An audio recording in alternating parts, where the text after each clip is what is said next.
นี้ออกมาแล้วคันนี้มาแล้วย้ำเรายั้งนั้นเราเบรกยินใบเบรกแล้วมันล้มเองก่อน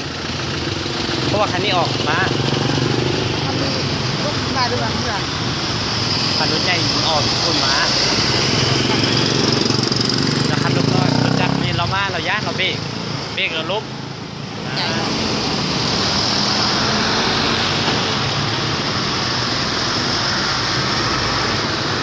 เราเบรกขั้นเองเรียบเลยพอเบรกตีนเราเบรกเลยเราล้มก่อนแล้วคนพอรียูตีนนะพวกเราบ้าเลยเทียบเลยนะคันเราเบรกเราเหยียบเลยเพราะว่าก้มก็ถือกับรถนี่แหละถือกับตีนรถเลยก้มนะ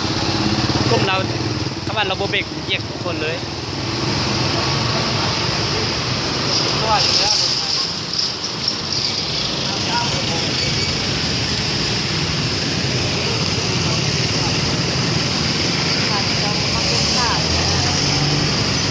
เราต้องเบิ่งก่อนเพราะว่าเราออกหลายโพส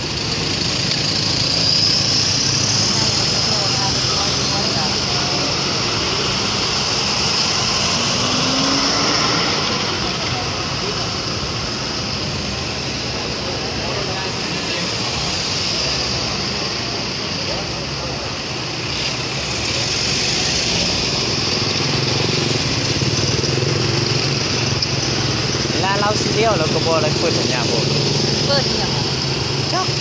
เขาจะฝากนั่นเพราะว่าไปสัญญาณอยู่ฝากนี่เขาไม่เห็นรถจักรมาฟังไหนรถจักรฟังนี่เหรอรถจักรมันทางนี้มั้งโอ้รถใหญ่มีแน่นอนเราออกทางเราไม่ดูรถใหญ่มันจะออกมาทางนี้ที่ว่าเราออกมาโทษรถจักรแต่ในประมาณนี้เราเบรกเราล้มไปก่อนล้มก่อนเหรอล้มก่อนนะทุกคนมันหนีมันล้มตรงนี้มันจะมาฝากนี่เล่นได้จับอะไรก็ออกไว้ตกใจนะตับเราออกมาใกล้แล้วมันตกใจแล้วมันตกใจแล้วมันเบรกแล้วล้มก่อนด้วยชิมรถจักรเนี่ยครับจักรในความก็ได้เราตามกันแล้วกินมาดิหัวรถด้วยเพราะมันต่ำตีนเนี่ย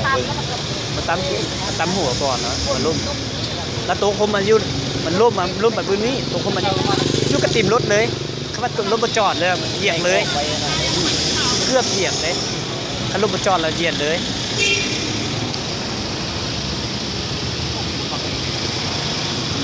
ใหญ่เมื่อกี้เห็นใหญ่วัดออกมาเมื่อกี้แต่พอเห็นรถชักมันมาแบบไหนมันไวเลยรถจักรไวเลยชิ้นได้เนี่ยก็ชอบมันแดดไวเสียงลากมาลบก่อนแล้ว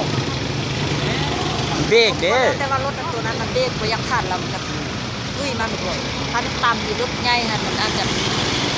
หน่วยแล้วกระโปงหาหน่วยกู้ภัยมาหาเรากันนี้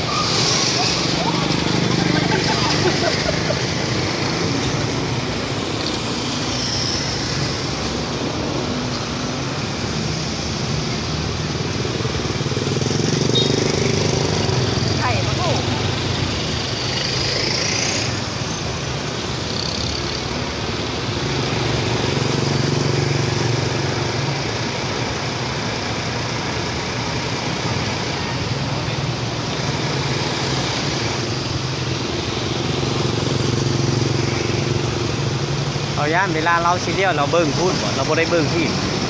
เบิ้งที่เราไม่มีรถแล้วยันมีในคันเดียวนี่เลย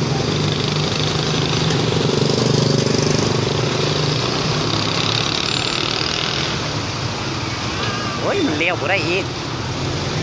เราไม่ได้ใต้ตาเลี้ยวหรอกมันใต้ตาเลี้ยวมันอาจจะว่าใต้ตาเลี้ยวมันจะมีเตะไฟเดียวนี่แหละมันอาจจะยิ่งเราไม่ได้ใต้ตาเลี้ยวตำรวจเขาก็เป็นรถใหญ่เนี่ยเดี๋ยวนี้เขาเป็นทางโอ้มาเขาต้องเป็นผู้ปล่อยทางไงเจ้าก้อนเมื่อตัวขี่ออกมาทางเนี้ยผมต้องเบิ่งก่อน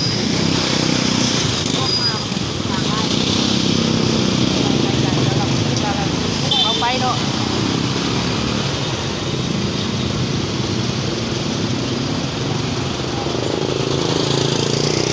เป็นแท็กซี่เลยเขาเจ้าจะให้รถจักรให้ดีป้ากระไพ300,000ซื้อนะต่อปีนึงเนี่ยป้ากระไพ300,000ต่อปีนึงเนี่ยไปใส่นี่